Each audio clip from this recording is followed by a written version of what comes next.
বৃহত্তর নোয়াখালীতে এই কৃষি কার্ড কখন বিলি করার পরিকল্পনা আছে? মাননীয় সদস্য AM মাহবুবউদ্দিন খোকন একটি সম্পূরক প্রশ্ন করতে পারেন। মাননীয় স্পিকার, আপনাকে ধন্যবাদ। মাননীয় স্পিকার, বাংলাদেশের রেওয়াজ সবসময় যে নির্বাচনে ভোট নেওয়ার জন্য এক কথা বলে, সরকার আসার পর গিয়া এটা ভুলে দেয় রাজনৈতিক দলগুলো। এবারই প্রথম আমাদের মাননীয় প্রধানমন্ত্রী সংসদ নেতা নির্বাচনী প্রতিশ্রুতি দিয়েছিলেন যে ফ্যামিলি কার্ড, কৃষি কার্ড সহ বিভিন্ন সুযোগ সুবিধার কথা এর মধ্যে, এবং অল ফ্যামিলি কার্ড এর মধ্যে বিলি শুরু হয়ে গেছে, যেটা আঙ্গুলের যে ভোটের আঙ্গুলের কালো করার আগেই।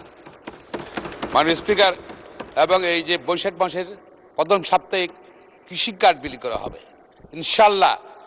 সরকার, আমাদের মাননীয় প্রধানমন্ত্রী যা যা ওয়াদা দিয়েছিলেন নির্বাচনের সময়, নির্বাচনী ইস্তারে, সবই কিন্তু অক্ষরে অক্ষরে ইনশাল্লাহ বিএনপি মাননীয় প্রধানমন্ত্রী এটা বাস্তবায়ন করবেন। আমি জানতে চাই মাননীয় আপনার মাধ্যমে মাননীয় কৃষিমন্ত্রীর নিকট, আমার চাটকেল নির্বাচন এলাকার নোয়াখালী এক চাটকেল সোনামুড়ি তথা বৃহত্তর নোয়াখালীতে এই কৃষি কার্ড কখন বিলি করার পরিকল্পনা আছে এবং এটা কি তাড়াতাড়ি দ্রুত বিলি হবে? ধন্যবাদ। মাননীয় মন্ত্রী। ধন্যবাদ মাননীয় সংসদ সদস্য। মাননীয় স্পিকার, ধন্যবাদ আপনাকে। আপনার মাধ্যমে ধন্যবাদ দিচ্ছি মাননীয় সংসদ সদস্যকে। আপনি কৃষি কার্ড, আমরা এই মুহূর্তে সারা বাংলাদেশে 10টি উপজেলার 10টি ইউনিয়নের 10টি ব্লকে, এই মুহূর্তে বোধহয় 11টি ব্লকে আমরা শুরু করেছি।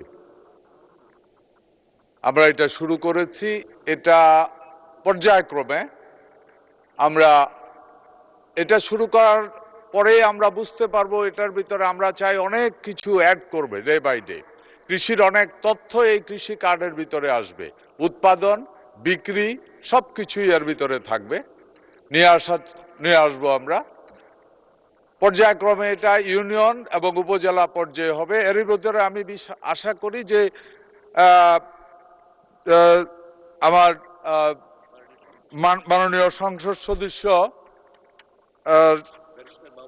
ব্যারিস্টার মাহবুবউদ্দিন খোকনের নির্বাচনী এলাকা বা ওনার উপজেলাটাকেও আমরা চেষ্টা করব ওই প্রায়োরিটির ভিতরে রাখার জন্য।